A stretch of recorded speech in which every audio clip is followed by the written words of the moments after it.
ഞാൻ നത്തിന്റെ പൊത്ത് കണ്ടുപിടിച്ച് വെച്ചിട്ടുണ്ട്. നിങ്ങളെപ്പോലൊരു മടിച്ചില്ല. എനിക്ക് നിങ്ങളോട് സംസാരിക്കാനൊന്നും നേരമല്ല, ഞാൻ പോണ്. ഇവക്ക് മറ്റേനുള്ള കാക്കച്ചുള്ളിയൊക്കെ പറക്കി കൂടുണ്ടാക്കും, മഴയത്ത് അത് പൊളിഞ്ഞു വീഴും. കൂടുണ്ടാക്കും, മഴയത്ത് അത് പൊളിഞ്ഞു വീഴും. എനിക്ക് ഞാൻ ചെയ്യുന്ന നേരം. അങ്ങനെ എന്റെ കൂടെ റെഡിയാ. ഇനി എനിക്ക് സമാധാനമായിട്ട് മുട്ടയിടാം. കുട്ട തറയിൽ വീണ പൊട്ടിപ്പോവും. മഴയ്ക്ക് മുമ്പേ കുറച്ച് തീറ്റ ഇങ്ങോട്ട് ശേഖരിച്ചേക്കാം. മുട്ട കഴിയുമ്പോ കുഞ്ഞുങ്ങൾക്ക് കൊടുക്കാം. ഇനി മുട്ടയിടാൻ വേണ്ടി നത്തിന്റെ 10 വരെ പോണം. എനിക്ക് എങ്ങും വയ്യ. ഇവിടെ എവിടെയല്ലേ കാക്കച്ചി കൂടെ ഉണ്ടാക്കി വെച്ചേക്കണം. ഇനിയിപ്പോ അതിക്കറിയാം മുട്ടയിടാം. കാക്കച്ചി കുറെ മുട്ടയിട്ട് വെച്ചേക്കല്ലേ. ഇനിയിപ്പോ എന്റെ ഒരു മുട്ട ഇതിൽ ഇരുന്നെന്നും പറഞ്ഞ അവൾ അറിയാനൊന്നും പോണില്ല. അവളങ്ങനെ വരണം തോ.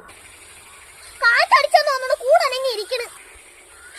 എന്നെ മുട്ടയെല്ലാം വിരിഞ്ഞി. മക്കളെ വാമൊക്കെ പറക്കാൻ പഠിക്കാം. അമ്മ കാണിക്കണ പോലെ കാണിക്കണേക്കളെ.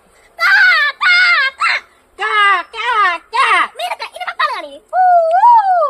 അങ്ങനെയല്ല.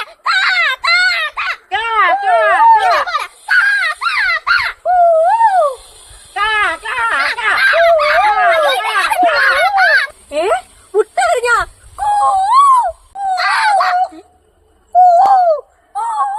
എന്റെ അമ്മ ഞാൻ പോണേ. മക്കളെ നമുക്ക് പോവാം.